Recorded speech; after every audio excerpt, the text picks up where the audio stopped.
your priorities within the actual policy. Can I briefly dive in and then I'll back out again? Okay, cool. So just wanted to touch base again, and I kind of alluded to this. I think where I'm feeling a bit of confusion is around the what I would call maybe the standing grants, or where like we have this long-term agreement for a nonprofit grant for the Key City Theatre, right? Like, how is that different from a service agreement that we have with the curling rink and the Cranbrook History Center? You know what I mean? Like, So walking in, it looks similar in function, but they have different names and are coming from different pots of money. through Mayor Price, through to Councillor Bliss or Councillor Ray. I was going to call you your first name. I will back Oh, up on that's that okay one. too. So we have titled them standing grants in the past. Yeah. That is a bit of a misnomer. What they actually are is long-term, or some of them are titled 5-year funding agreements. Yeah. But they are coming out of that same pool of the municipal grant allocation.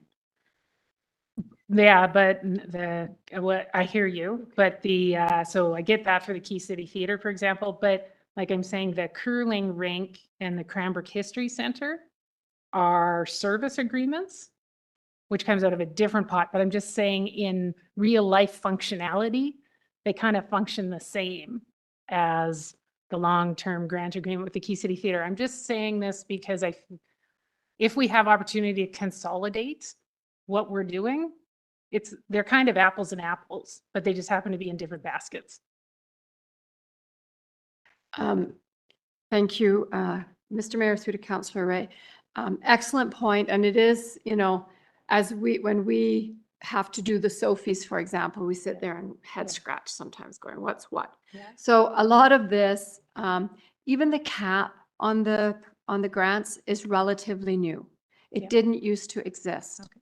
So if we could remove the Key City Theatre from the grant pot. Yeah. And fund it separately as a service agreement, and I'll get back to that.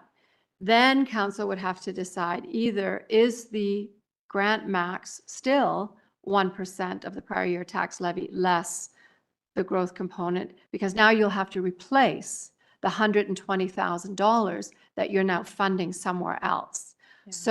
So part of it is in trying to keep a lid on more taxes, that some of that confusion has happened. The cap absolutely was to keep a lid on the tax increases.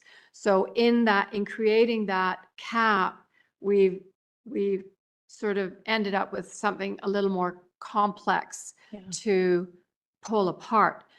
Key City Theatre, there are 2 agreements around Key City Theatre. One is an agreement to support the Key City Theatre in a partnership with the school district.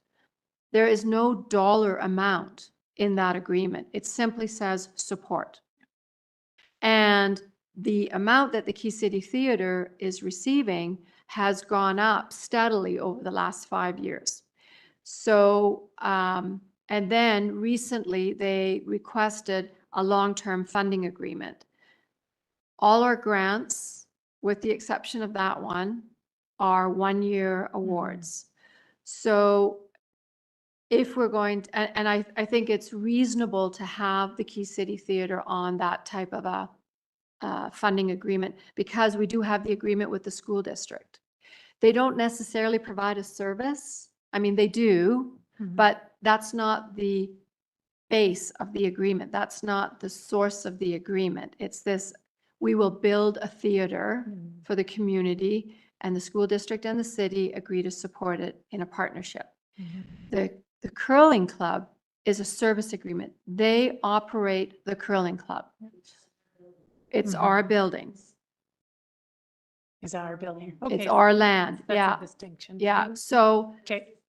that's right. So they're very nuanced, Okay. but there are distinctions. Okay. And so there's a couple of, it's kind of multifaceted.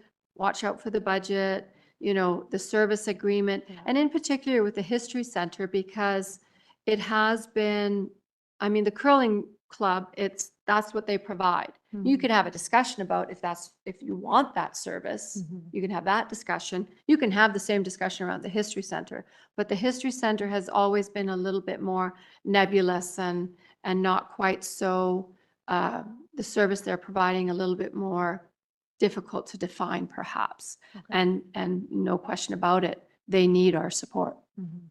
Okay, thank you. That's a very helpful distinction. I won't hog all the time here, but you know, I work in the nonprofit sector, so I'm familiar with those details. But you know, I do think we have an opportunity to, even though you might think the dollar amounts aren't that big, we may have an opportunity to hit reset a little bit and just like display that also fiscal responsibility is also important to us, knowing that in the nonprofit landscape, there are many, many funding sources for the smaller grants that are in here. There's many, many funding sources available. The city is not the only funding source. So I just don't want us to, I want us to be aware of that if folks don't get funding here, there's lots of other sources. So just balancing that, definitely supporting the nonprofit sector and whatnot, but also, fiscal responsibility and trying to make sure how we approach it is really strategic. I really like the draft policy and procedure. I have some specifics when we get into specifics, but I'll talk about that later. Thank you, Councillor Ray. Mayor Price-Sue to Councillor Stetsky. And thank you. And I have a couple of comments as we go through the specifics as well. But just in terms of the big picture, I'm a great fan of policy and procedure, but ultimately I'm an even greater fan of reality. And that's why I'm still curious in the end whether any of the grants, and I know you can't do it today, but any of the grants that are on our list here would not qualify under the proposed draft policy going forward. And I would, just looking ahead, I'd really like that information before I would agree to a new policy in the end. Through Mayor Price to Councillor Stetsky, within the criteria and the guiding principles listing also eligible and ineligible activities or organizations, there is a chance for you to make sure that your thoughts or opinions on specific organizations is heard and possibly have those criteria embedded within the policy so that you may be able to, keep certain organizations within, even if they're on the cusp. But when looking at these grants that have already been awarded, I wouldn't say that there is any immediate concern that their funding is going to be just cut off. It would be very much up to the discretion and the discussion that council has today to decide what your criteria and your principles are going to be. If I might add as well, we had this discussion last year about operating costs versus capital. There is an opportunity if council wants to support projects. Now, we did say last year that there was another stream that was perhaps a better choice for capital type projects, but there is also some language around ineligible operating expenses in what Molly provided. And I really like what, the operating expenses that have been identified as ineligible, wages, things like that. So what I think would happen where we may have been providing funding where some of our funding might have been used for some of that in the past, the agency will have to redirect where they spend our money. Because they will be required to report back and they will be, they'll see the new criteria when we roll out the new policy. So we would guide them and say, you need to have another source of funding to pay your wages. And you will, when you submit your application, you need to make sure that it's not suggestive that you're funding wages with this money. Similarly, when you file your report, you need to make sure that the funds we provided for you did not fund wages. Councillor Steske. Yeah, my last comment, I agree that that list is really key, and I'm looking forward to discussion on that list, about what's eligible and what isn't. Councillor Graham. Yeah, I guess the big concern is that are you going to have somebody go through all this process for $1,700? Like, and that's what I'm worried about is the group. Most of them might not have the capacity or the time to go through a whole onerous process for a $1,700 grant. I get it when you're going for 10,000 or you're going for $20,000. There's a lot more moving pieces there. But for, you know, you look at some of the grants that we've got, like in the past, like $600. Is something going to go through that for $600? Are we eliminating some of these smaller organizations? Maybe only need a little bit, but they just don't have the capacity, or they look at it. That's what I worry about. Through Mayor Price to Councillor Graham, I agree wholeheartedly with that sentiment, and that when organizations with limited capacities are requesting limited funds, that you would expect that their application information within their package is going to have less detail and have taken less time to put together. And that's something that is very easily understood by people receiving the application as well as council. So there's not going to be like a word minimum requirement or anything like that.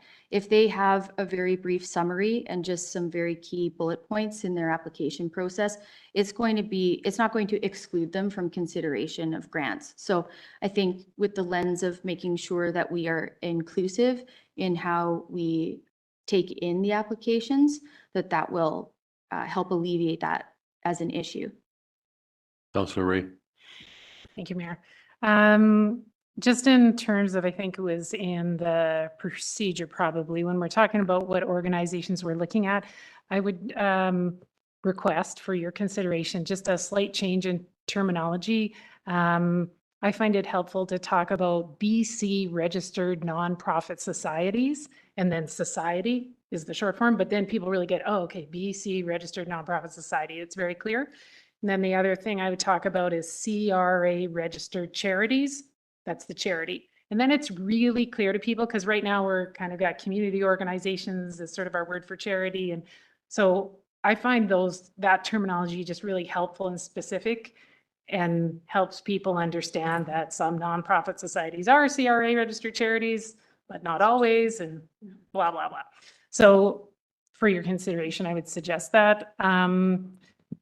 In the procedure, I believe there's reference, and I totally hear where Councillor Graham's coming from, that we do need to be consider proportionality. This shouldn't be as extensive as the CBT Ready grants. However, we do need to demonstrate, I think, our due diligence, that we do expect people to go through a formal application process that's reasonable, given the amount of money we're giving out. I totally get that. But it is also an opportunity for us to encourage the nonprofits who are applying for city grants to improve their own processes, which is a trend that's going on right throughout the nonprofit sector. That's ongoing, that organizations are evolving and becoming more sophisticated and know they have to do things they maybe didn't used to do. So in the procedure right now, I think one of the requirements is either audited financial statements or reviewed financial statements. Not everybody will have that. I support having that in the sense that encourages our local nonprofit sector to evolve and improve. There probably would be some BC registered nonprofit societies who don't get a review, that they'd be putting something out of QuickBooks. So we might want to think about that. I support it from the standpoint of financial accountability and encouraging nonprofits to improve their processes. It might exclude some nonprofits. And just very briefly, in terms of excluding this year's applicants, there's one applicant I'm aware of that was previously a CRA registered charity, but their status had actually been revoked. That application, in my opinion, never should have gotten to the table. And I know it's kind of a obscure thing to go and search for that, but that's what I do all the time. So, we want organizations that are fully BC registered nonprofit societies or currently registered CRA registered charities. If an organization has been revoked, there's probably a reason they've been revoked, and that's not the best use of our grant money.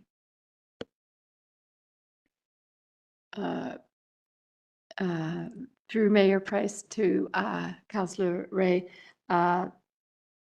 completely agree. Completely agree. I'm just wondering what language you might suggest, or perhaps you can, offline provide some language around, if not audited or reviewed. I mean, we can go compilation, but probably, as you say, there are some that, it's a volunteer who puts everything together, maybe even in Excel. So if you have some language suggestions for, that, with an ask under, we would accept. Okay. Thank you. Councillor Stetsky. Question perhaps for Councillor Ray. I guess the financial statement isn't quite enough, but I mean, virtually every society has a treasurer who puts together a financial statement. Often, again, auditing is an expensive process, can't be afforded by many of the organizations. So I wonder if there's some wording in the middle sort of around having financial statements, but do they have to be approved by somebody else before we could accept them? Councillor Ray. So I totally agree. Audited financial statements are a pretty major financial commitment, and not everybody's big enough or for whatever reason to do them. A review is more affordable. So, I mean, if we could encourage folks to be thinking about a review, that's a more affordable option. But yeah, I think the suggestion that maybe, if you're asking for $500, we're probably okay with what your treasurer produces from Excel or QuickBooks. So I think that kind of approach is a good idea, but I think it is good. We are actually helping the nonprofit sector evolve in a positive way if we're encouraging folks to be thinking about having a review, because that demonstrates transparency and accountability on their side. Like, we're actually helping them improve as an organization by saying, you know what, that's what we're shooting for. We really prefer at minimum a review. And if you have the resources, we really appreciate audited financial statements. But if, you're a smaller organization asking for under X amount, we will accept what your treasurer can produce. I think that's totally fair. Okay, thank you very much. I am hoping to kind of delve into the policy and the procedure now and go through it, not maybe line by line, and I won't be reading it out to you. But maybe I'll put on my teacher, trainer, mentor hat and do that at some point. I don't know. Is that all right with you? We proceed? Yes, certainly. Yep. I just need IT help. All right, thank you very much. We have presented you with a proposed policy statement. Typically, when policies come to council, you are approving the policy statement, and then staff do the procedure themselves. However, this is a council policy in that it is your discretion and your ideas that are going to make up the procedure. When reviewing the policy statement, if there is any discussion around that, feel free, and I can edit the document as we speak so that the ease will be there.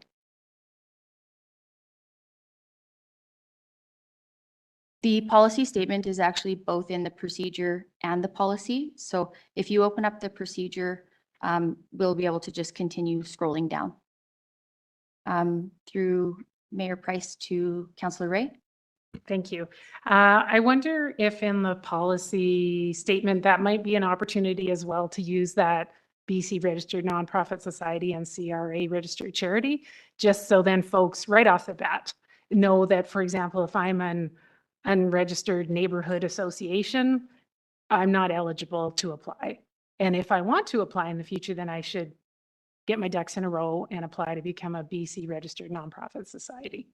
So if if that fits, I think it'd be great to use that language throughout. Yep, I can put that in right within the policy statement itself.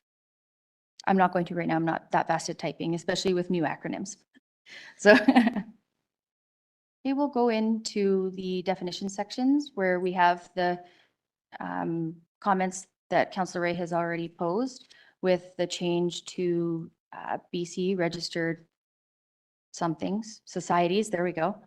There we go. And the Canada Revenue Agency registered charitable organizations, and we will make those changes as well. Is there any other comments about those top kind of C through to the end?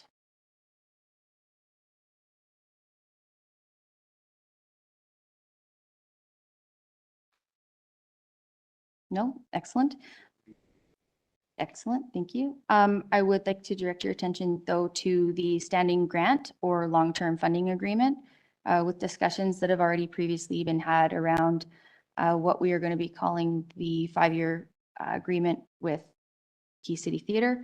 This may need some further direction is whether or not we're going to be including it within this policy for right now, or if how that is going to look. So I guess if we are going to exclude it and have it live with the service agreements, then we need to have a discussion around the cap. Because if we remove it from consideration in the grant pot, then you have to lower the grant pot maximum or, yeah. Leave it? Okay. Because it's possible, sorry, Molly, it's possible that, you know, we could have other long-term, which I think is maybe a better term, long-term funding agreements. You know, never say never. We do have some other agreements that are, or some other Councillor grants that are slightly larger. Thanks, Mayor. I'll just put this out here. Let me know what you think, but I wonder, like, if there's some grants that every year we fund and they fit with our strategic priorities, would there be a benefit in terms of like efficiency of also moving those to long-term funding agreements? So I'll pick one example. We don't need to go through each of them, but like I'm looking for efficiency. If we're like, you know what, we're going to approve that. It seems silly to be scoring it every year and then approving it. That's not a great use of time, I don't think. So let's take, for example, Street Angels. Probably fits with strategic priorities, has been approved for a number of years. So would it actually make more sense and be more efficient to say, you know what, we want to move that to a long-term funding agreement? And I feel like it kind of addresses partly what Councillor Graham was referring to, where then we get down to the pot of money that's actually discretionary. So I don't want to go through each of them right now, but I think it would be worth a discussion to say, you know what, for maybe the rest of this term, are there some other key grants that we say, you know what, we're going to do a 3-year or whatever long-term funding agreement with those folks.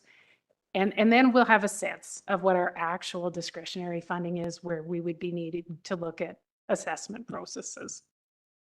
Good. Can you respond to that? Or if you're not, then it's Councillor Graham. Yeah, Councillor Graham. Thank you. Yeah, I think that's exactly where we need to go. We funded the Arts Council for 7, 8 years around the table, almost the same amount or whatever, but they have to apply every time. You know, look at a 3-year commitment where it's like here rather than going through that. There's probably 3 on here that I'd probably say could move to a long-term grant. And then again, now we're moving into about $55,000 or $1,000 of discretionary. But there are ones on there like our biggest grant outside of the long-standing grants is the Arts Council. So it makes sense to look at some of those that are we're not going to fund them. They're like, I don't think so, but I don't know. Councillor Stetsky, then Councillor Bissett. Thank you, Mayor. So I guess that was my question. Was your question whether or not we should just take this right out of this policy and procedure or not? Mayor Price through to Councillor Stetsky. That was, I'm asked, really what it was maybe a convoluted way of saying, are you wanting to fund more into the grant pot, or do you want to reduce the cap? If you're going to remove the Key City Theatre from the grants pot, then the 1% of prior year tax levy cap doesn't work anymore unless you add more, because you've shifted the Key City Theatre $120,000 out of the grant pot, and the grant pot has a max of 1% of prior year tax levy, $300,000. If you take 120 of that 300,000 and put it over there with the Key City, because you have a funding commitment to them, now you have less in the pot to fund the rest of it. I'm not suggesting we don't fund Key City. It was just if it's not a grant and we remove it as a grant, then what are you going to do with the cap? Do you want to lower the cap? So it's a two-part question then. One is, do we want to take it right out of this policy and have them funded separately, which I think makes sense. The long-term agreements still have to be looked at every year. But the second part of your question is, how do you fund it? Yeah, I'm not answering properly. I can see that. I thought there was commitment around the table to leave the Key City as a grant. Yeah. And then nothing, the cap can stay the same, everything can stay the same. But there is discussion about taking some, because the Key City Theatre does not need to apply every year now, but everybody else does. So Councillor Ray was suggesting that Street Angels, for example, would we perhaps consider Street Angels for a similar long-term funding agreement, or maybe slightly shorter? Councillor Graham was considering the Arts Council, as those two are organizations we've been funding at the same level for a long time. So perhaps, and then once you get rid of them for the discretionary grant component of the pot, then you see what's left for the Girl Guides and the Scouts. Councillor Bissett, then Councillor Peabody. So the problem comes is that a lot of those organizations want more money. So if we say that they're out of this and they get a standing grant of 25,000 a year, say for the Arts Council, they're going to come to us for more money. And same with like Street Angels may as well. They've been able to keep it 12, but I don't know if they're going to be able to. So that's those other groups, like, you know, for running the curling club or running the Key City Theatre, that's a different story. But I do think I don't want to remove the opportunity to ask for more money and get a larger share of the pot, and we decide maybe we're not funding something else as a result. So that's my concern about removing them and putting them in a standing grant. CEO Virtual. No, what I was just wondering is, rather than play with the cap, is just having a category in the grants that includes the long standing ones. So if you've got different end dates, so as Councillor Graham said, maybe some end at the end of this council term, another one might be 5 years. The dollar amounts are still captured within the cap. There's just a category within the grant program that is kind of long-term standing agreements, and some of them shift into that for whatever period of time, a council term, a 5-year agreement, whatever that is. And that way you're not moving that cap up and down. You just ride the cap at the 1% of the tax rate, and then you work with the money that's left, less the ones that are established as longer term, whatever that term is. I think that would be cleaner. CAO Mayor Price through to CAO Virtual. Is that how that would work? Yeah, I think we can absolutely do that. And I think the other thing we might want to consider, instead of these really arbitrary asks for more money, maybe there is maybe council, whether it's each year of the term, agrees to a 1% increase each year. Don't come back and ask for anything more. These long-term agreements have a 1% will it be increased 1%? I don't know how that would work in terms of how much of the cap that would erode, and does that matter? Because in theory, these bigger, longer term agreements are important to us, important to council, important to your strategic objectives.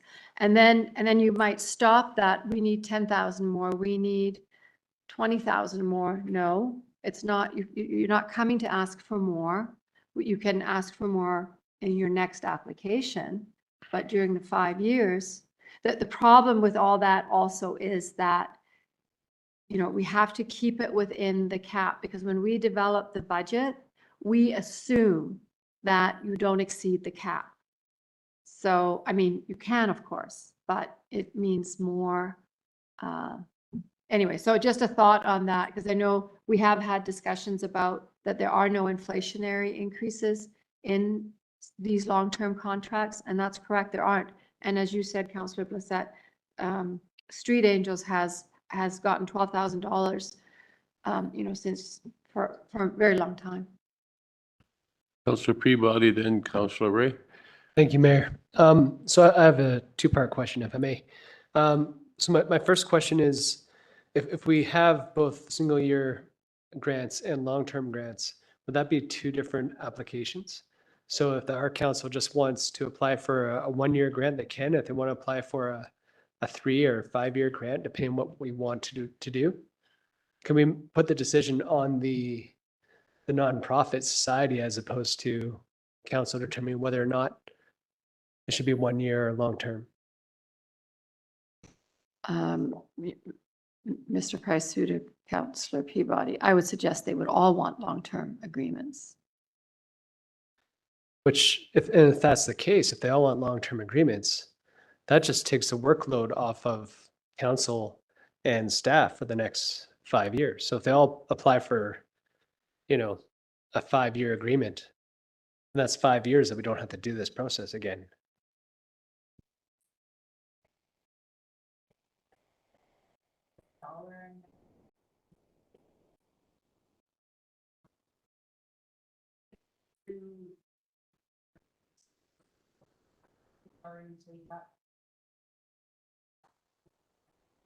Mhm.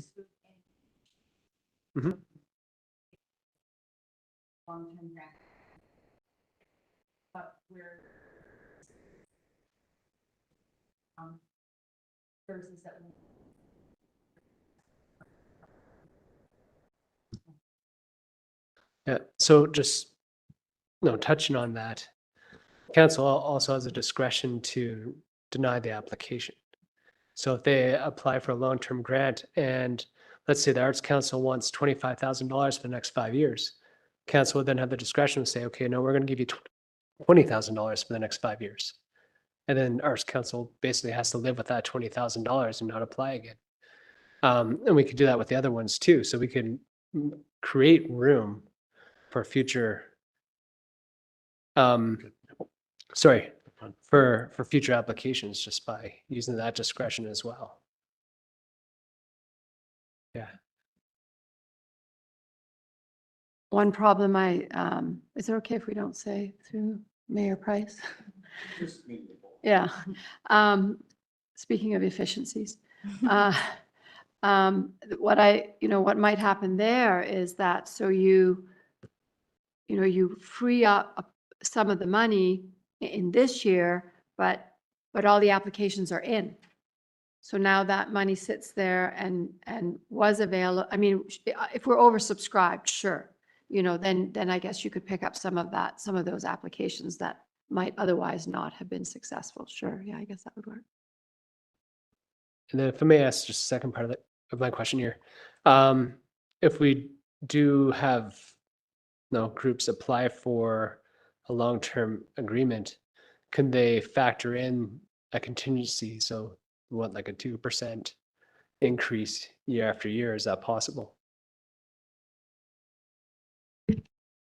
So that would be through the predetermined agreement that is, consensus by both the organization and council. So, I mean, yes, or also no, if you don't want that.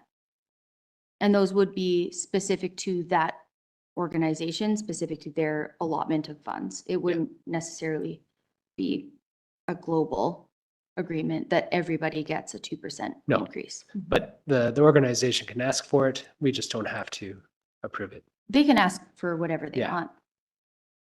And you can say Councillor, yes or no. Councillor Bissett, or sorry, Councillor Ray. Let me go. Councillor Bissett just left. Councillor I Ray. know. Thank you. You know, Councillor Blissett, and we've touched on this a couple times now about this sort of disadvantage of maybe a long-term funding agreement would be you're stuck at a flat amount, or I really like the idea of building in agreements with a modest, a very small increase. I think that'd be reasonable. There is a benefit to the nonprofit, even though they may say, oh geez, if I did a 1 year, I maybe would apply for 30,000 and I might get it. They probably wouldn't, but I might get it. But you know what? There's real value in stability and funding. So even if I go, okay, right on, I'm locked in for 3 years at 20 grand with a 1% increase for years 2 and 3 or whatever, that feels pretty good because that takes time off your docket that as the nonprofit that they're not having to apply every year. So I think there would be, what I would suggest perhaps is, could we let staff take away this list, compare it to our strategic plan? Could we come back with some recommendations about, you know what, here's some real key projects. Well, and are they projects? They're more that we are supporting the work that is going on. And Street Angels, I think, stands as one good example. You could have the same conversation about the Arts Council. So I think maybe if staff could take that away, I wonder, and bring that back. And for me, it's partly that council has identified our strategic priorities in our plan. So, I mean, I kind of foresee maybe that we would approach them and say, you know what, we're trying to streamline our process. Are you interested in a 3-year agreement? Here's what it would look like. And like, this is kind of the dollar amount we're looking at. So we're kind of driving that process based on our strategic priorities. And as I say, there's real value for nonprofits in just stability and funding. And you might, and not to be playing the lottery and think, oh, maybe I could apply this year and get a lot of money, but then next year I might get nothing. So I think there's value in taking that longer term approach. And I would like to then keep a portion of funding that would be annual discretionary grants and could be quite a small amount and would be aimed at, maybe smaller one-off actual projects, kind of one-off projects. Just keeping in mind, once again, that there's many, many funding sources especially for those type of smaller projects. So we don't need to feel like we're the only funding source. We're one of many. Yeah. Yeah. If I could, I think that's a really good idea, aligning some of them somehow with our strategic plan. Your strategic plan is changing every 4 years, and you know, we could have people that have been 10 years. What's the relevance now to the city's business, to our direction, to how we're viewing the community, how we want to support the community? That's going to change. You just look at some of the, I think, different initiatives in the community that weren't even there 5 years ago. We're starting to recognize things, you know, through our OCP. Yeah, maybe that should be our priority. It's just alignment. We set a strategic plan and we've got complete alignment through the corporation. I think that really, really looks well and fares well for governance as well. Yes, that's everybody. Thank you, Mayor. Just thinking this through, do we want to commit future councils to funding some of these nonprofits? Like if we are talking about it, like should the long-term funding end at the end of our term, and then future council can then decide whether or not they want to continue on? That's where that alignment with the 4-year plan, or the 4-year strategic plan comes in, Mike, right? So it's perfect. Yeah. Councilor Graham. So, but my question is if somebody comes in 2 years from now and asks for long-term funding, we won't grant it to them because we're 2 years through the term? Like, I think a long-term, when we look at some of these, I think it should be in 3-year windows. So we're not necessarily locking another council in. or anything, but we're giving 3 years of peace of mind. I think 3 years is a relatively good agreement for some of these organizations, because that would be, you know, or we're in the last year, somebody that's really good, that'd be great to long-term fund them while we can't. So I think a 3-year commitment doesn't tie anybody off. Good discussion. I just had a comment, you know, in terms of staff coming back and making recommendations, I think what we would be comfortable doing is reviewing it against the strategic plan and sort of assigning higher priority, lower priority, and then bring it back to council and it be your decision. Yep. Thank you.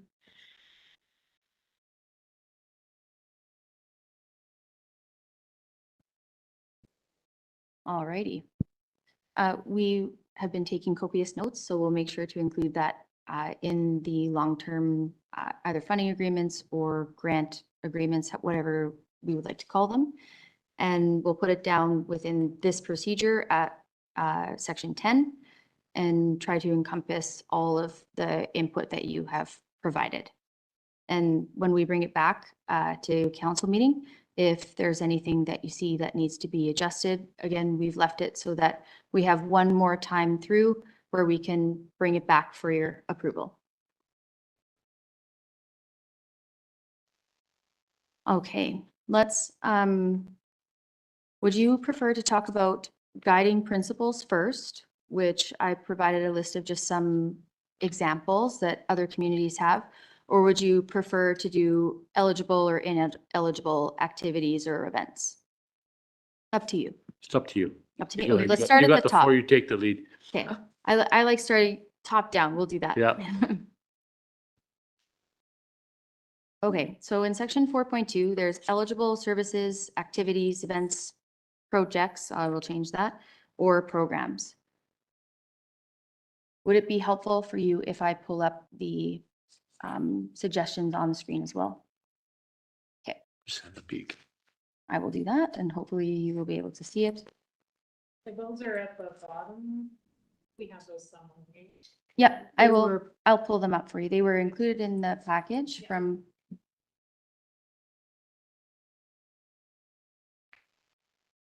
Just get my side by side here going. I will make this bigger. So some examples of eligible services are listed up here. I saw a lot of communities that really preferred community-wide events. So events that an entire community or public or visitors were able to attend instead of private events or programs. Tournaments were quite key in a lot of places. Any new or innovative services that don't provide duplicate or redundant service within the community. There's arts and cultural, diversity, equity, and inclusion. Then down a little bit lower, I included some things that are actually functions of building the capacity for the nonprofit organizations, which are training courses, workshops, seminars, or conferences for the actual board members in learning how to provide good governance for their organization, as well as the opportunity to provide training or workshops or seminars for people within the community. And that could be any of those above mentioned initiatives or activities. As there's also the option where some people use professional fees for contracting as part of their grant application. So what that means is, that's actually, I've got some words cut off here. Sorry about that. So as an example of the professional fees for contracting experienced or qualified consultants for their organizational development, that could be having a diversity, equity, and inclusion consultant come in and provide some framework for their organization. It could be a business efficiencies consultant. It could be a change management. It could be any number of different professionals that could come in and help to build the organization. That was one example. It was grouped under a list of grant organizations or grant programs that provided growth opportunity for the organization itself. Councillor Graham? Yeah, Like I think all like the examples that you're going through, I think G&H training courses, professional fees and stuff like that there's a myriad of grant opportunities for people to get that for their organization. And when I look at our regular subscribers, these are about just having their organization survive or an event or for just ongoing things. Like I don't even think anybody's ever applied to us for that, nor do I think we should be including that in our list of criteria personally. I think A to F is great. G and H, I would be very questionable on whether we would want to have that involved. Okay, Just Right, Chair. for council's information, I did print out the sheet that that council would have seen with last year's grant applicants, and it gives some information about what it is why they were applying. So I'll just hand that out to council. and again, these examples are just a very base, and they are fully open for debate around the council table and discussion so that consensus is reached and will be included. And Councillor Ray had a question, I believe, or a comment? Thanks, Mayor. So just want to share this as context. I'm not saying we should do this, but there is a conversation going on in the nonprofit sector. Sort of the overarching theme is called trust-based philanthropy. So there is a conversation of asking, why don't we fund operating expenses? If you value a service, why don't you want to keep the lights on? Why don't you want to pay the fee for the website? Why don't you want to pay the insurance? So I know the standard in the past has been, we don't, that's lots of right funders. We don't fund operating expenses, but it's interesting when you think about why. Why don't we fund operating expenses? If we like what they're operating, why don't we want to fund operating expenses? So it's a conversation that's happening, and some funders are shifting to what they call trust-based philanthropy. If you need money to pay for your insurance or your website or some wages, we're going to happily fund that because we like what you do. So I don't know that we're ready to go there, and I'm not advocating for that, but I just wanted to share that as context. It's because I don't actually know what the answer is of why we don't fund, why funders in general have said we don't fund operating expenses. Because what happens then, as we know, is then, okay, I've got to package it as a project. So I will then use my creative writing skills and I will package what we are doing, my valuable work that we are doing as a project, because I need funding and I can get funding for a project. So it then becomes actually a creative writing exercise. So I just want to put that out there. I know it's a shift. I'm not advocating we do that shift right now. I like the eligible expenses. I'm comfortable with A to F, as Councillor Graham alluded to, but I just want to put it out there that this is a conversation that's happening across the country, and particularly in working with equity-seeking groups. There's a conversation that it's paternalistic to say we won't fund operating expenses, and why won't we? Charlotte, I believe we do. That's what we do, and we don't recognize, or let me back it up. We were doing a little bit of both at one time, and the amount of capital requests that were coming in were so much larger than the small operational costs, and most of the other funding sources do provide funds for capital. Okay, so didn't we have the discussion where we felt that, you know what, let's limit ours to operational, because like you said, there's all these other funding sources and very few of them are, have provision for operational dollars. And so why wouldn't we be the other funder out there that says we're solely for this? And that really helps in the process. You want a new air conditioner, don't apply, go somewhere else. So is that fair, Charlotte? Mr. Witt, that was the discussion. That's correct. So just to clarify, I totally agree with that. Capital, this is not where you want to be coming, but like in our example of ineligible expenses, we're saying operating costs are ineligible. That's what this draft, I know it's a draft. Yes. So that's the conversation Gotcha. I'm asking about. Yep. Totally agree about capital, but, Yep. and I'm not going to die on this hill today because this may be too big of a change for the city, but if we like what a nonprofit is doing, why would we not fund operating expenses if it helps them operate? Councillor Stassi, Councillor Graham. Thank you. Just a couple of quick things on 4.2E, if you can explain DEI, that would be, you have, but in terms of your final product, spell it out for us, please. I would love to. Now, 4.3 is missing, but 4.4, my concern is that I think we should be funding wages, rent, and utilities for some of these organizations. I guess that comes back to Councillor Ray's comments, but absolutely, for some of these small organizations, that may well be critical. And as long as they spell it out in their application, and maybe we want to score it differently or whatever, but I don't think we should say no to having that included. I'm not sure what admin fees are. If you could define admin fees for me, please, and then I'll know whether I would like that added to the eligible list or not as well. Okay. So examples of, I'll go admin fees first, and then we'll go back up to diversity, equity, inclusion. Admin fees would be like disbursements. So paper, ink for your printers, that kind of thing, or like application fees that the organization might have to apply to for permits or anything like that. So anything that covers the cost of the actual administrative functions of the nonprofit organization board. That's what that is. That was a common theme throughout quite a few of the policies and procedures that were in a lot of the BC municipalities, but that's not to say that it is a requirement that it remains ineligible. Going up to 4.3 to address that, it's not on here because it is up for debate. However, it's not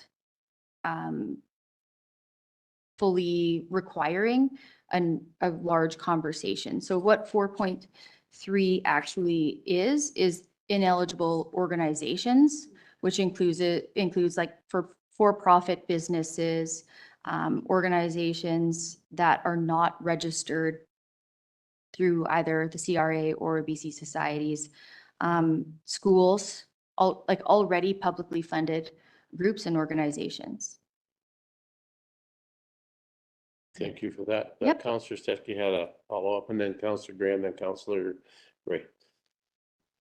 So admin fees includes office expenses. If they needed a printer ink, they wouldn't be eligible to spend money on. That would be included as like, well, it's technically a capital cost or, yeah, a printer or something like No, that. they said printer ink. Sorry, not the Or printer. ink, you know. But that again would tie into whether or not one of the priorities for council in your criteria for evaluation is fiscal responsibility, self-sustaining and also not fully relying on the city of Cranbrook as a source for funding. So within the criteria, it can be discussed that maybe we are considered one of their sole sources of funding, but that would require long-term funding agreements. And then a case could possibly be made that those are not grants, that those are service agreements. Or that we could be seen as preferential treatment where we're choosing some organizations to pay for their operational costs, but not others. So if I might, I'd argue that operating expenses should be an eligible expense. They can define what they mean by it, but I would add that to the list of potentially eligible expenses. That was you're referring to the admin expenses? Office expenses? I guess, and I would just, just from where I sit with wages, I'd be careful with wages. I think that, I'm not sure why that one triggers me a little bit. I think that there is risk around us providing support for that particular category. I would caution you with wages in particular. And I don't know, Councillor Ray, what type of discussion is happening in your industry around that, but that just to me sends off some bells. If I may, real quick on that subject, I've actually witnessed organizations that did get funding for wages and then, you know, they did, they quit assigning money for that category, and guess what? That position was lost and that organization went down, so it's a very slippery slope. They do become dependent on it, and you know, let's be honest, wages is one thing, that's the staffing person, so, and then guess who got blamed? For them losing their staff in the program, whoever cut it, so that, you know, you're trying to do the right thing, and then all of a sudden, you know, the genie in the bottle, right? So, Councillor Graham, Councillor Ray. Yeah, thank you, Mr. Mayor. And I agree that operational costs should be in there. Now, if we didn't fund operational costs, or if we decided to take them out, if we decided to take wages out, the Arts Council wouldn't get any money because they say specifically salaries. Restorative Justice would not get any money because they specifically say operating costs and wages. Search and Rescue would not get any money because that's where the money goes. So there's three right there that wouldn't get a dime because we pay their wages and operating expenses. So that would give us, you know, an extra $50,000 to spend on other things. But those groups would not get a dime because it's operating expenses, salaries, utilities. And then if we're going to nitpick through what operating expenses are, again, for $75,000, are we going to comb through there and see how much money they're spending on ink and paper? So again, we need to take this in perspective, is that this is not $2 million or $5 million. We're talking about $75,000. We're talking about our biggest grantor in that is the Arts Council, and they use it for wages. So if we take wages out, then the Arts Council won't get money. And I probably the Arts Council, I don't know if they could survive. So is that we go to long-term agreement versus grant for the ones that we are paying? I guess if we just pull back up a little bit,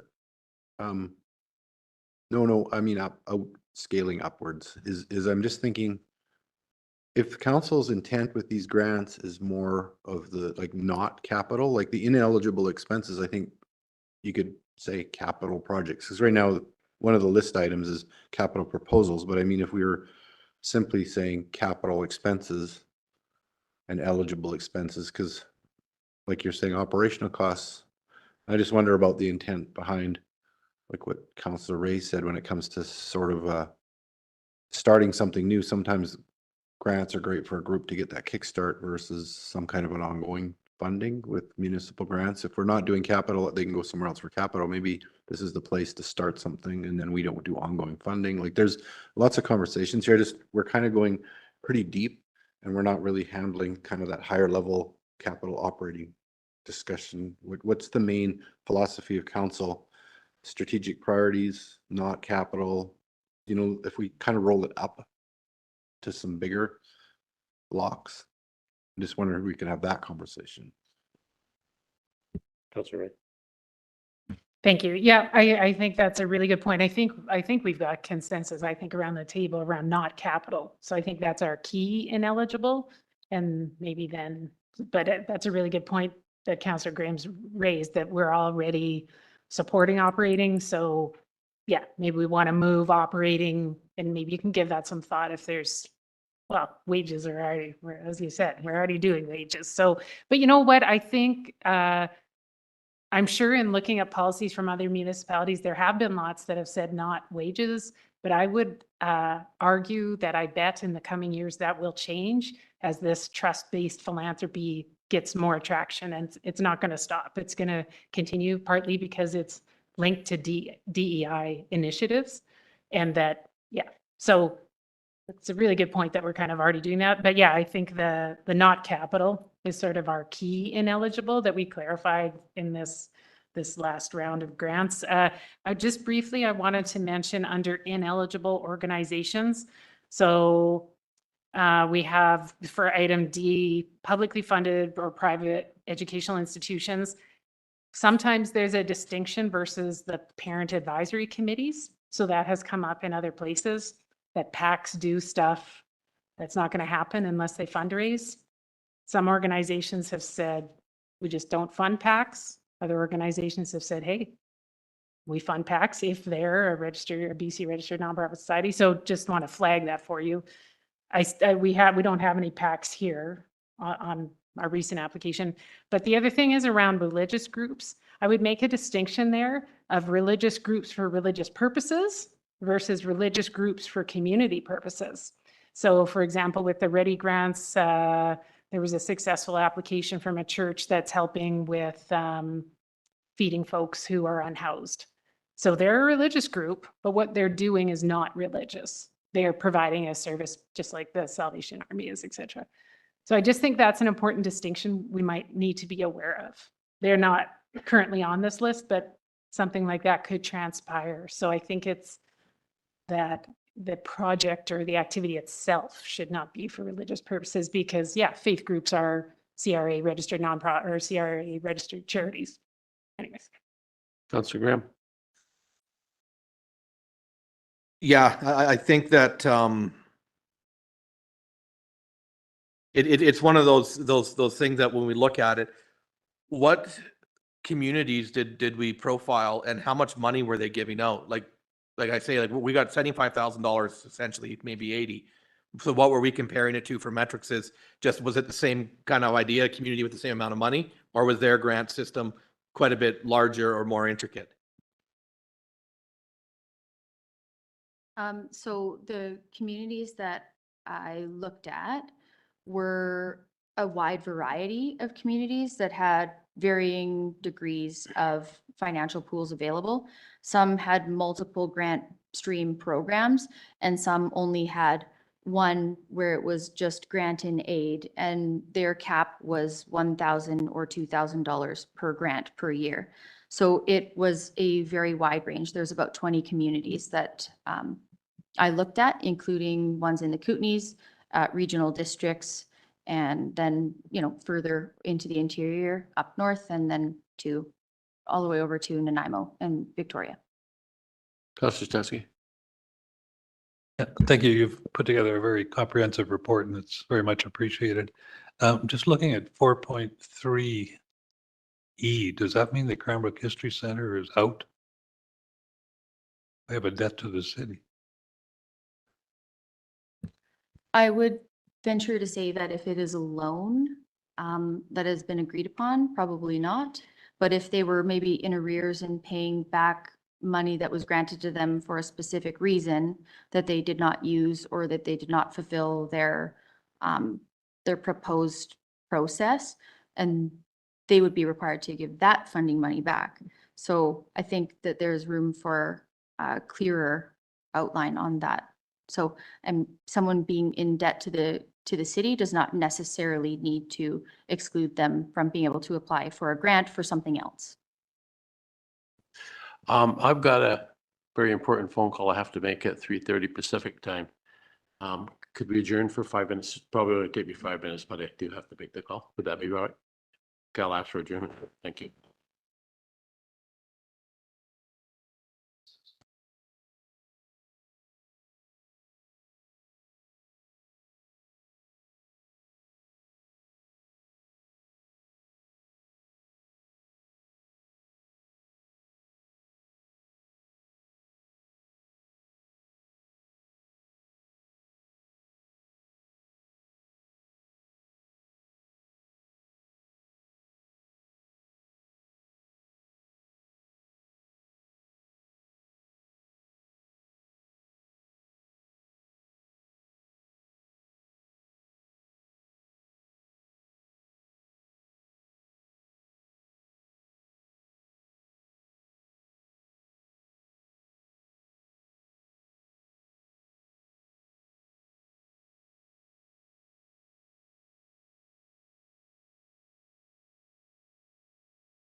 Okay, we're good?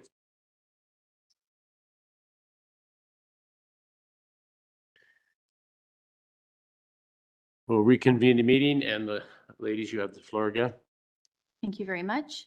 To avoid getting too far down into the particulars, in summary, what we've heard is capital expenses are a no, they are ineligible, and that operating expenses are going to be eligible for the grant.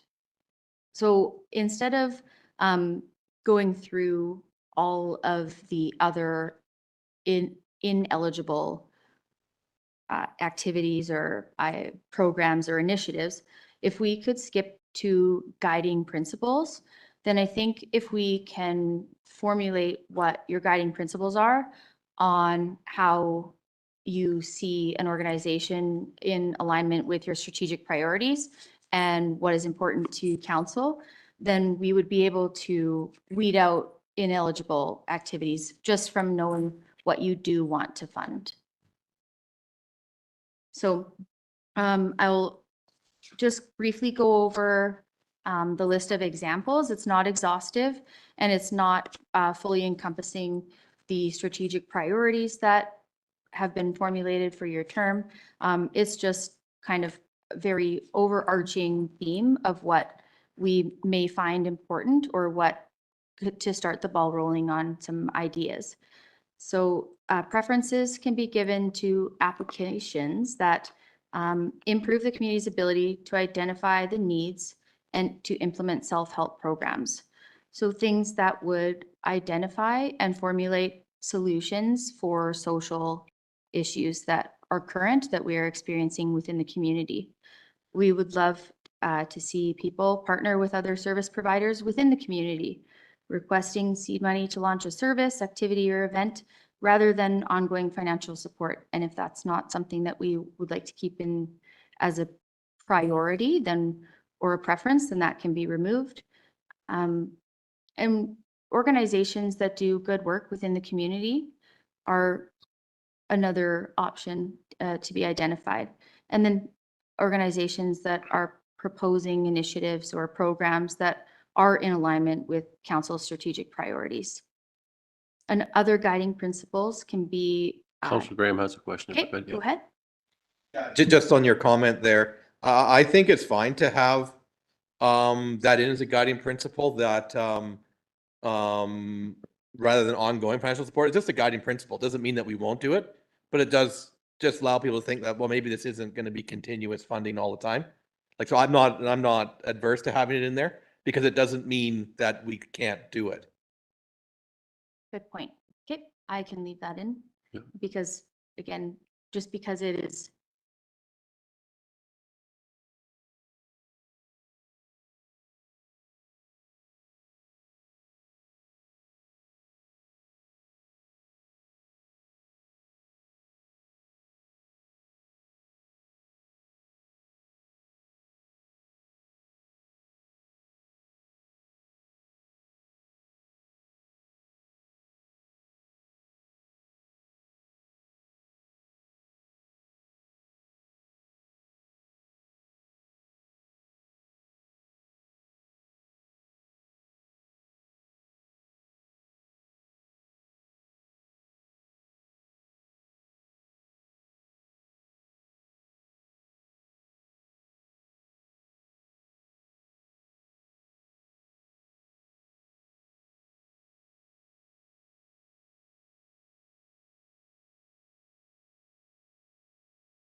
The top of that initial list. Good point.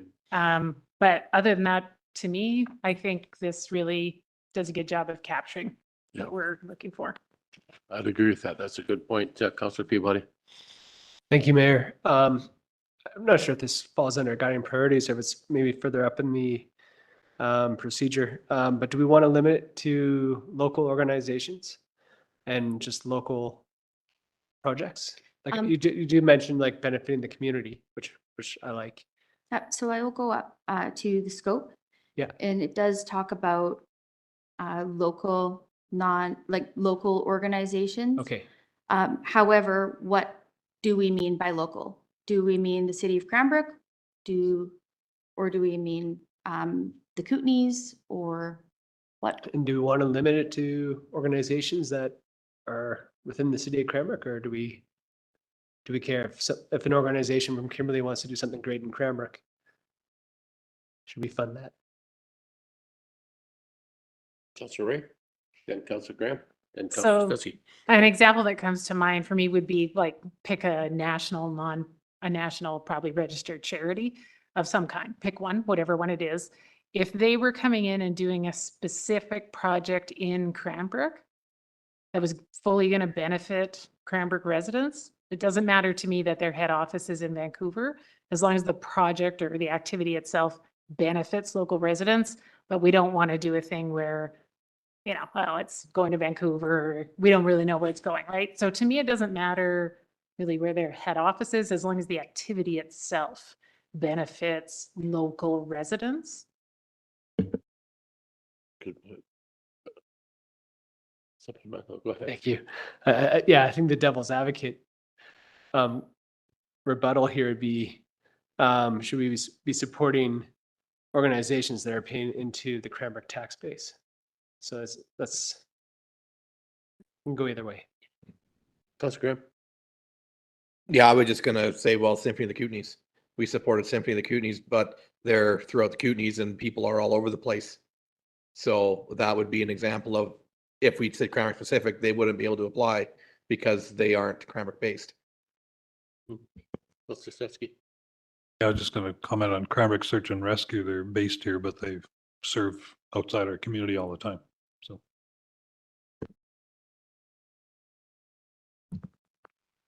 Thank you for that. In the eligibility requirements, it talks about locally based with services, activities, and events. It's item B, 4.1B, where programs are delivered within the municipality and they directly benefit the citizens of Cranbrook. Now, that doesn't necessarily exclude benefiting people that would also be visiting Cranbrook. So tourism could also play a role in something that might be beneficial. And locally based does not necessarily have to mean only Cranbrook. It could mean that maybe they have their ownership address in Vancouver, but that they're doing a local service or program.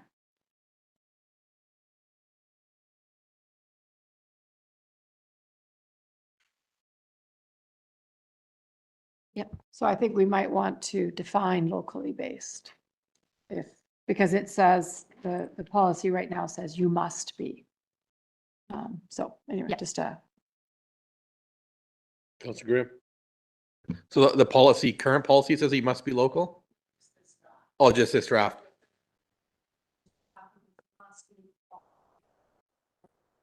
What do we have currently, or we don't have a policy at all? there is no policy currently, but the guidelines have been local. We've had applications from organizations in Kimberley that have been turned down because they're not Cranbrook. No, I'm just trying to see how the symphony fit in there, because the Symphony of the Kootenays isn't local. Yeah, I mean, it provides, but in the case of the Kimberley, it did not. Yes, that's right. Yeah, I didn't actually realize they weren't local based. We could, But they're providing. for the sake of ease, what we could do is within the guiding principles, include Cranbrook-based or local-based as one of the preferences. And in the eligibility section, remove must be a local organization and have it strictly say that it provides a benefit for the local community, if that would work. Yeah, Councillor Stussy. just coming back to Symphony of the Kootenays, of course, they provide 4 concerts here in Cranbrook and then do try and reach out to at least one other community every year. It can be Nelson, I think this year focusing on Invermere, but certainly their focus is here in Cranbrook.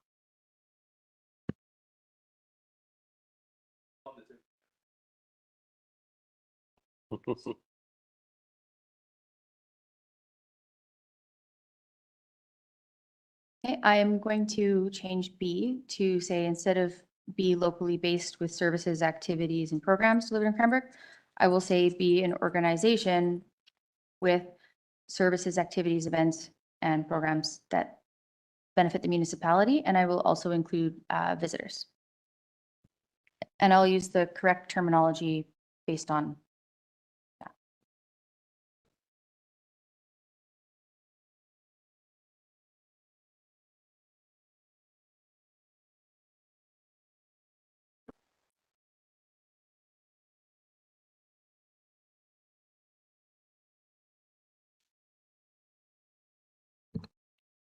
Okay,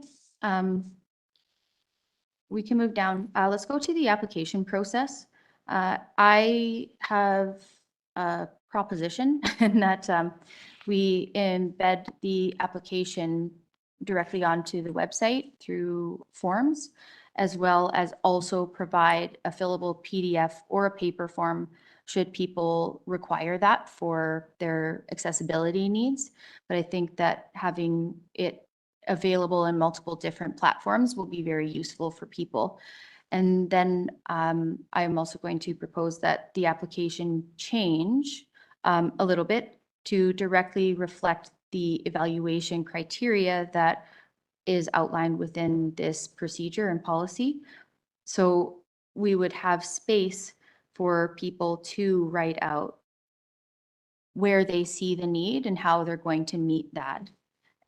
What makes the event or activity appropriate and effective.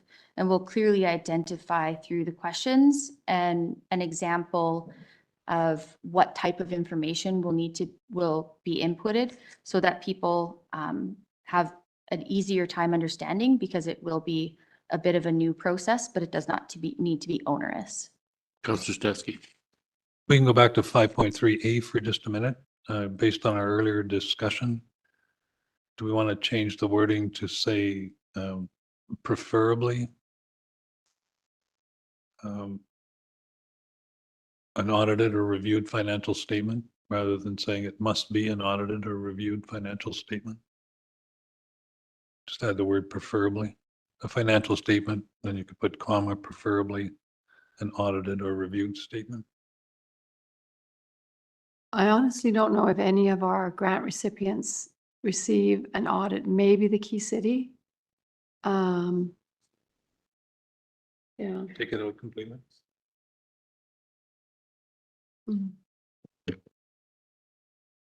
I think in terms of, it's okay to include it if it's preferably, because it's aspirational. And we're kind of, like, I really like some of the stuff in the policy where we're laying out, like around, I guess, item 4, eligibility, and talking about having a good board and stuff. Like, partly we're setting the expectation for what we're looking for from the nonprofit sector.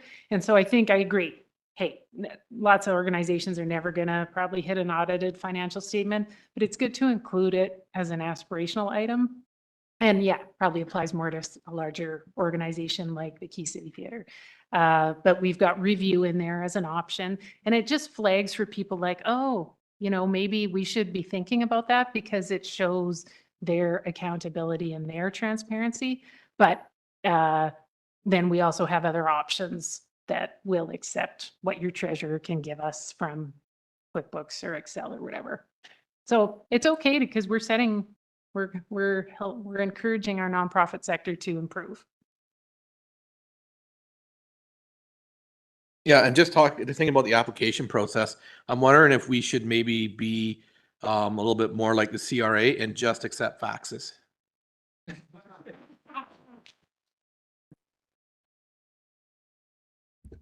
We can put that on the table for consideration.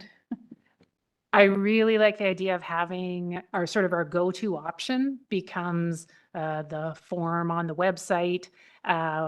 In some of those forms, maybe this one will do that, then automatically transfer over to an Excel spreadsheet, which is great. And then you just have to do manual entry on the PDFs or the handwritten ones, the fillable PDF or the handwritten. So that's a really good efficiency. way more modern, totally the norm now to have online application forms. So I'm really glad to see, I know that's operational, but I'm totally glad to see that process improvement. So I think that's great that we're moving in that direction. Yeah. So, I mean, I know we still want a doable, accessible form. The previous form that the city's been using up until now was very, very brief.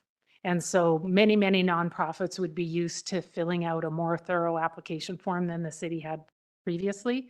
So we have some room to ask a little more of the folks who are applying within reason.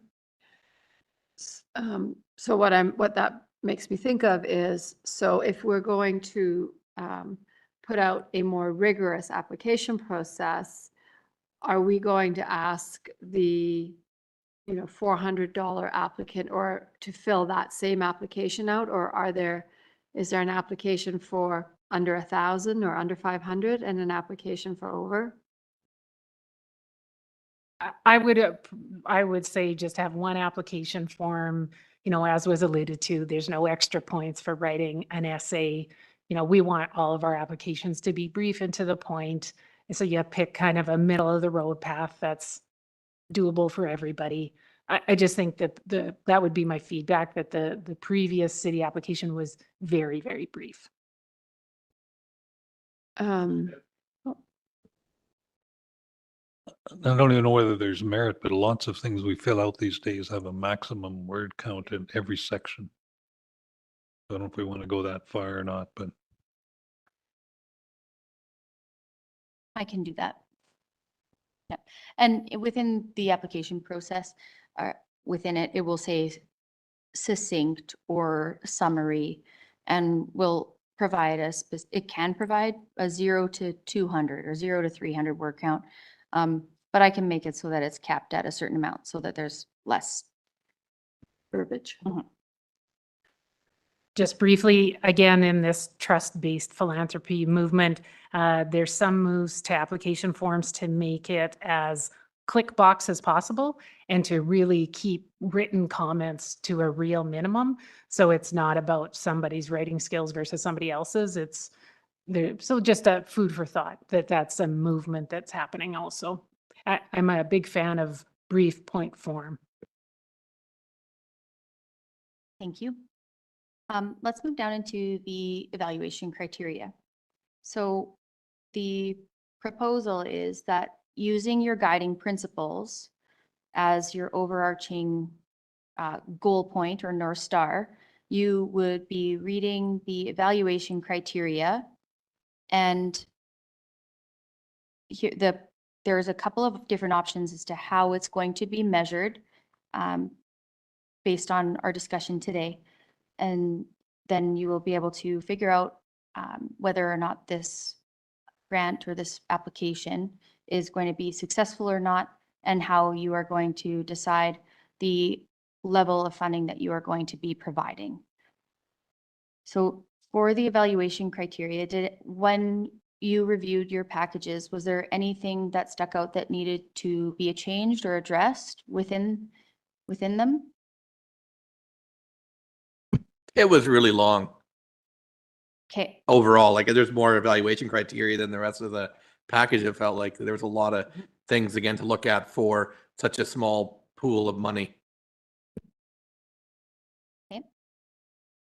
So for the actual procedure and policy itself, this is available to the public, but it's not going to be something that the public has to do.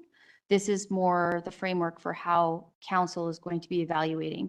This is the very most amount of detail, and then it can be pared down through additional documents that can be created or edited or adjusted to reflect the level of involvement that it takes for council to either appropriately score or award the funding that they would like to for that particular application.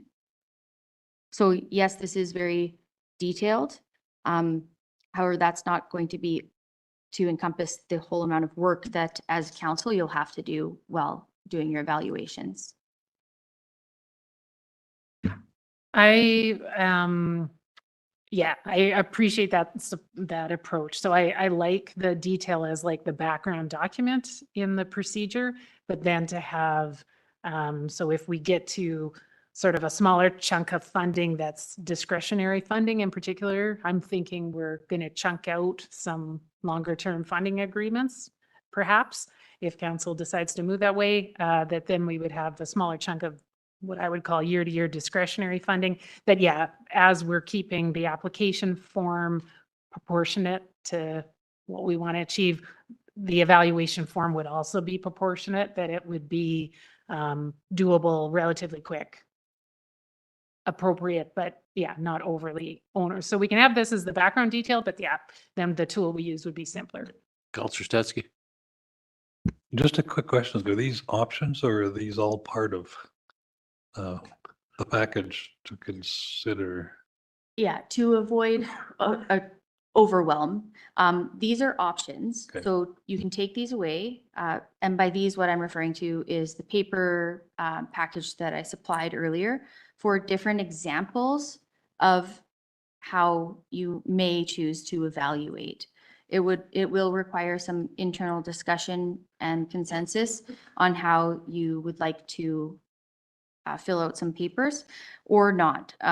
So the front one there was a draft based on the evaluation criteria, and it's very detailed and it itemizes everything by a yes or a no if they've met the criteria.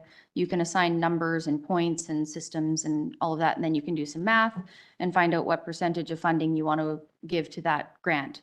Now, that's an onerous process, and it's not necessarily the one that you have to choose. However, this criteria sheet can provide the framework for what score or yes or a no or evaluation you give in a more summarized form. So if you go over to the second page where it has a grant proposal scoring sheet, it could be as simple as meets requirements or not meets requirements. You can put in comments. That's one way to do it. The second or the next over the page, there's an actual way that we could put forward scoring or meets criteria or not, where the requirements that we are looking for based on the guiding principles are outlined, and you'd be able to say yes or no. My thought is that instead of having the front page be your scoring matrix or criteria, you could have a table that says the applications down the bottom, and across the top, you could have something that says is a priority, a medium priority, or low priority, or something along those lines. And then a grant money asked for versus grant money that you specifically are recommending be awarded. That is an option. Counselor Peabody? Thank you, Mayor. I feel like Councilor Ray would have good experience with this, but what if we had the applicant fill out their own grant proposal scoring sheet as part of the application? And then we'll get like when we look at the review of each one, then we see like what their score is. Like they got 74% or 85%. And then we'll see what their scoring sheet is, and we can say like, oh yeah, they scored themselves a 4. I'd say it's more of a 1.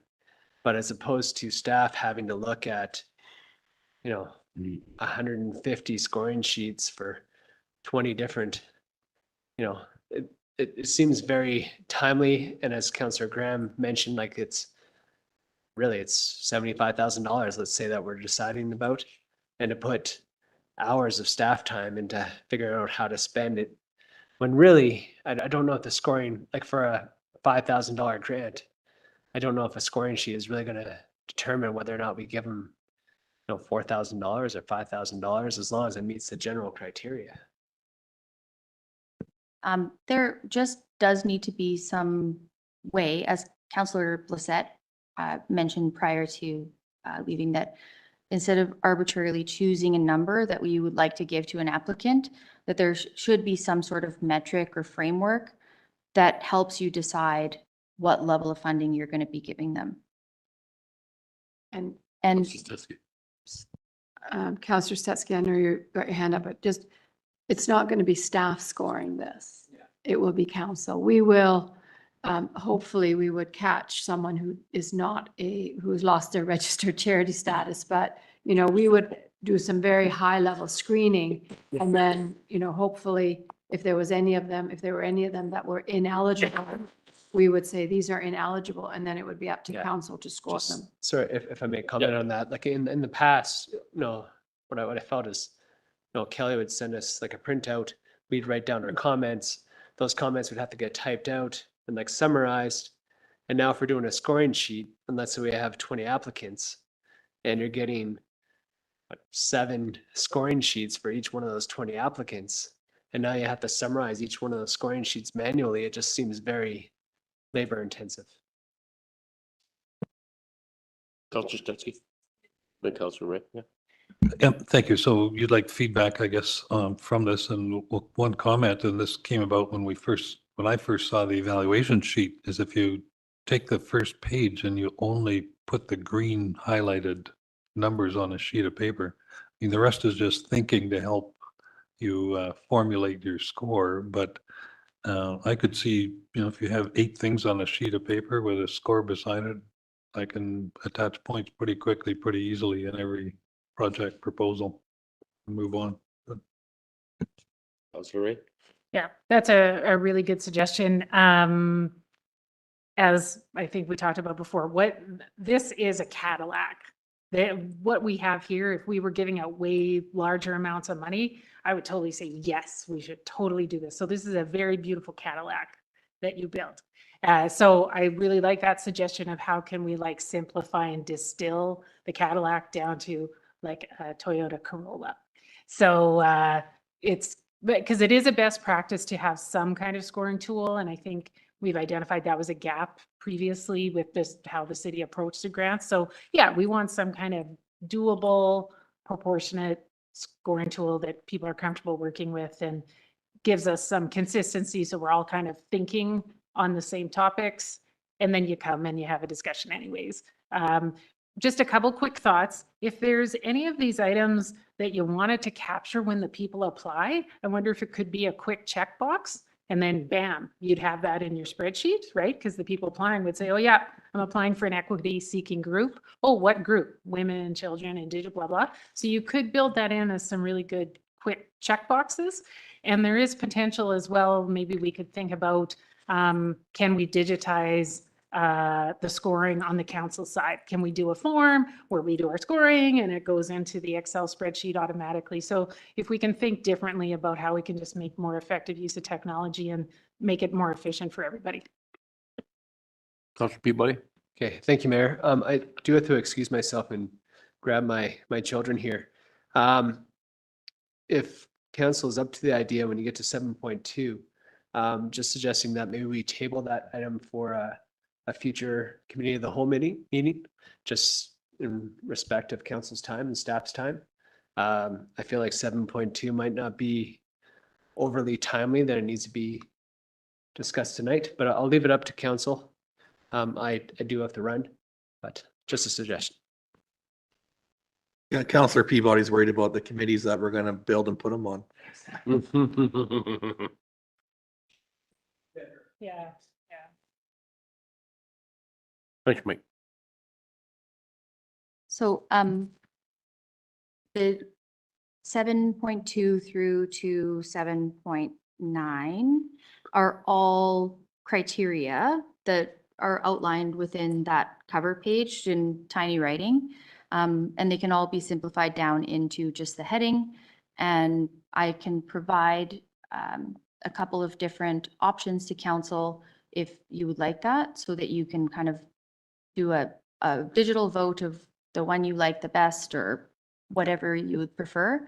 And then if council would like to go more automated or digitized with their scoring sheet, that can be done. But just to put out there that there is room that if people are not very comfortable with the doing things technologically through a fillable form, that I will be able to provide a paper copy as well for that counselor. And we can, that can be through email or a request, or it can just be in just an automated thing.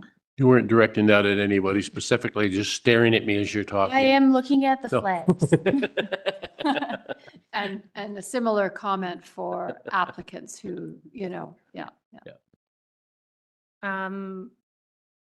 You know, could we keep the detail in the policy but still have a simplified tool? Like, I think there's value in having the detail in the policy.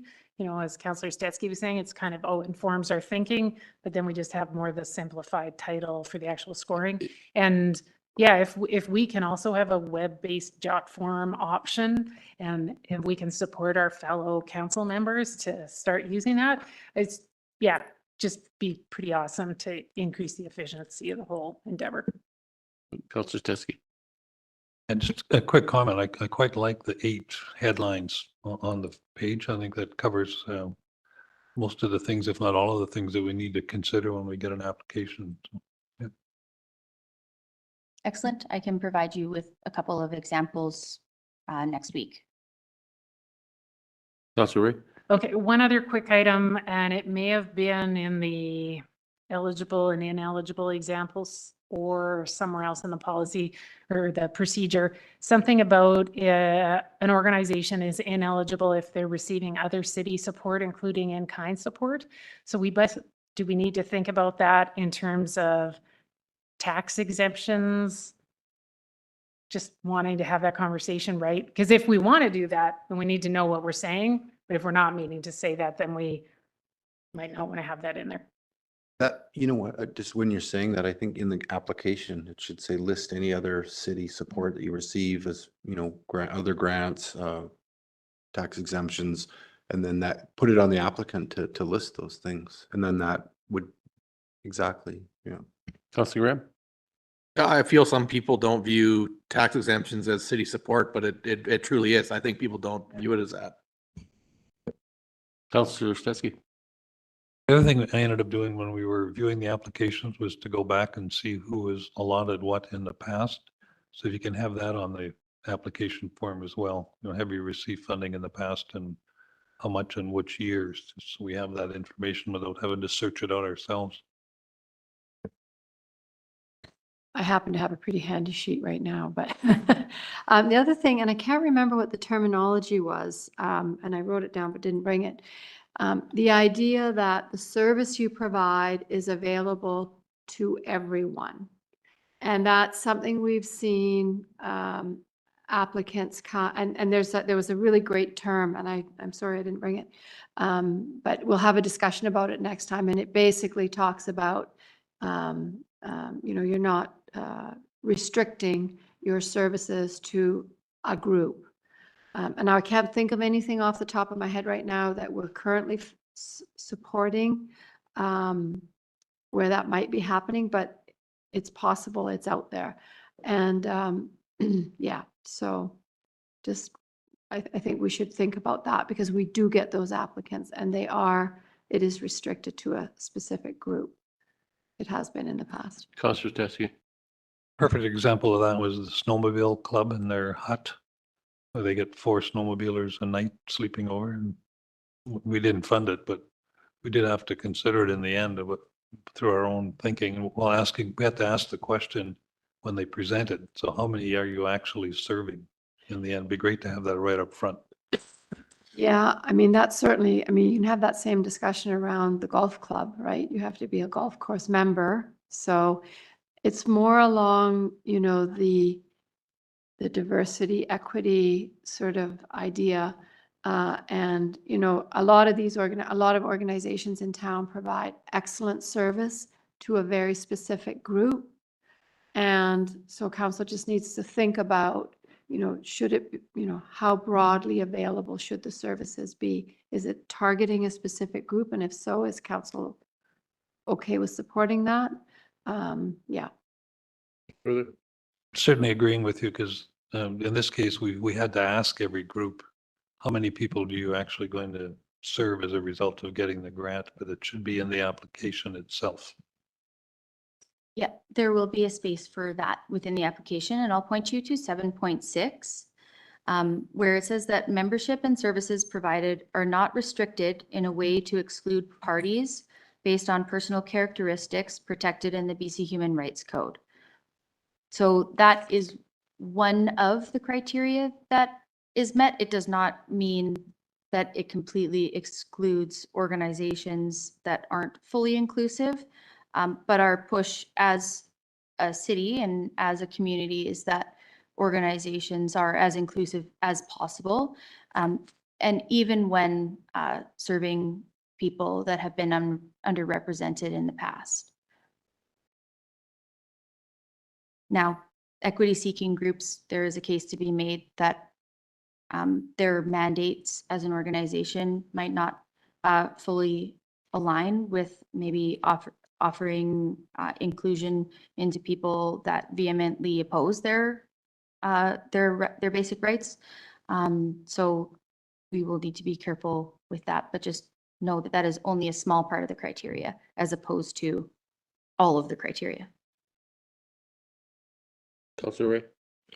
So, like, for example, yeah, we might have some applicants that focus on one gender, and that's part of that's what they do. That is their mandate. Could be equity seeking gender. Yeah, so then, anyways, it's just, I think the reference somewhere in there about per capita. So it's like, how many people do you serve? And there is value in offering value to the whole community. And then there's also value in serving a specific group for a specific purpose. So yeah, it's just a bit of a balancing act among all those things. Well, a perfect example of that is like Scouts or Girl Guides, whereas they are typically an organization that is set up to provide services for young females within the community. Now, they are not an exclusionary organization, so I am going to go out on a limb and say that if a biologically male applicant who identifies as female, that they would be able to be included in that. So it's not fully a yes or a no, that this is an area of growth and development in our culture and in our community. And I think it might stretch some people and some organizations. And sometimes stretching is uncomfortable, but that's okay because progress is made that way. That's just my opinion.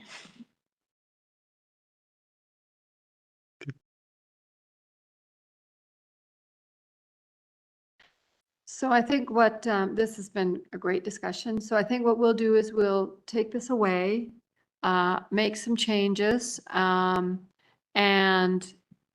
take a look at the scoring document and try to simplify it a bit, understanding that a lot of this material here is really good material, leaving it embedded in the agreement or in the policy.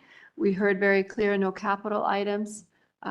Operating items will be considered, as will, initiatives and other, just know. And I'm going to ask Molly to use capital or capital-like, because we don't want to, I'm assuming, we don't want to do a major repair on your HVAC, things like that. So, yeah, I think, and then we'll come back and do we want another committee of the whole on this, or do we want to bring back the draft at the 26th meeting, to the 26th meeting? I don't know that we need a committee of the whole meeting.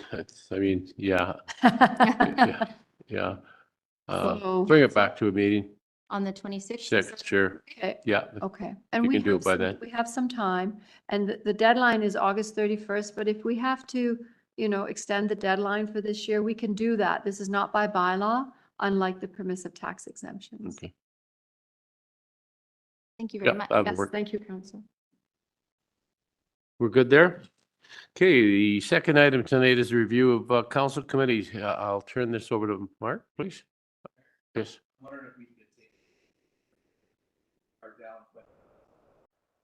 Sorry to have this discussion. So I'm wondering if we can move this to another committee of the whole, or Fine, yeah, it's whatever the flavor is in the room here. If everybody's good with that? Yeah? Okay, Mark, do you have anything else? Yeah, so if we could, item 7.3, the late edition is the letter that, I just want council direction, if I could draft a letter that'll be on the 26th, so next Monday, you'd see it as a draft letter, so based on kind of our conversation with the school district, so, you know, some language around council would, I don't know, formally request or ask, you know, the school board to consider creating before and after school spaces within the schools in Cranbrook because, you know, it is now the Ministry of Education and Childcare. The province has made money available.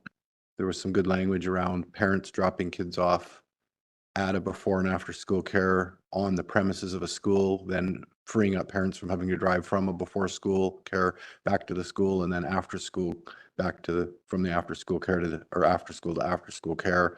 It's all on one property. There's, you know, land available within the school properties. Like there's a number of points we could just list and I could create a draft and put on the agenda, then council consider it, edit it, and then make a decision of sending it out or not on the next, on Monday under a formal council agenda.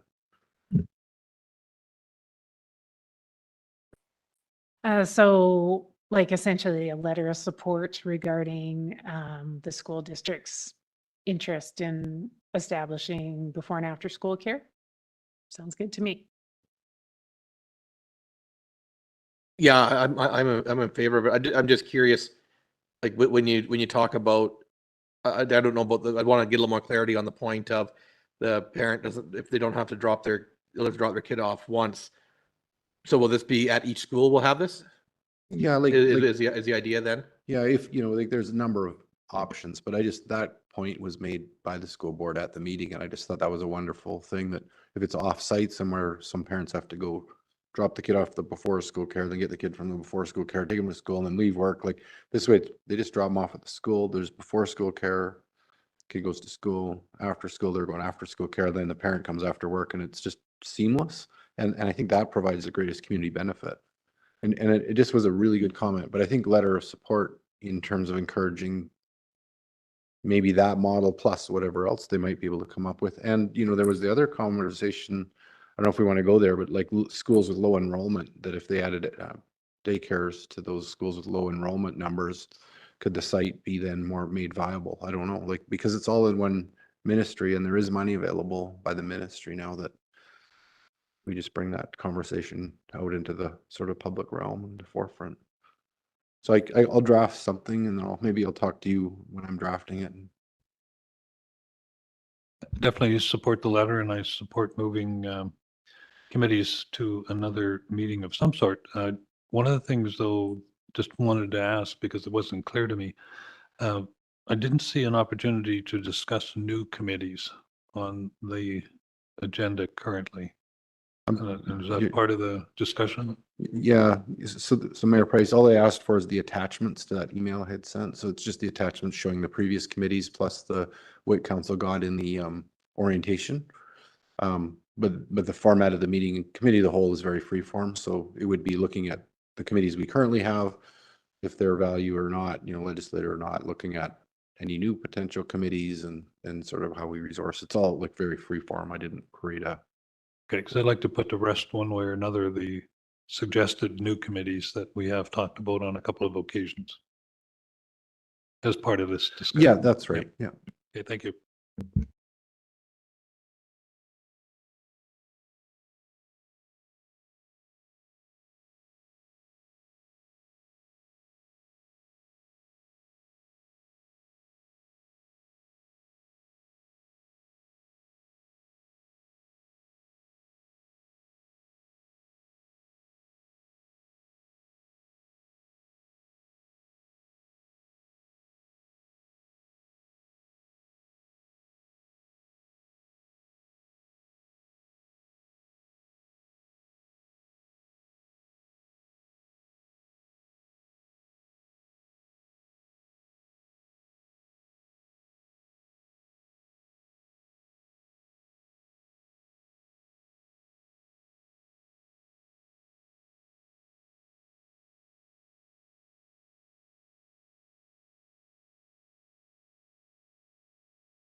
For this letter, my suggestion for consideration would be just a focus on the childcare before and after school discussion. Yeah. I think when the school district, I think they're going to write a letter to us, are they not? Maybe in regards to that issue. And I think they're going to touch on their due diligence and their board's direction around school replacement stuff. So I just think that's kind of a separate issue that I think will come through a separate stream.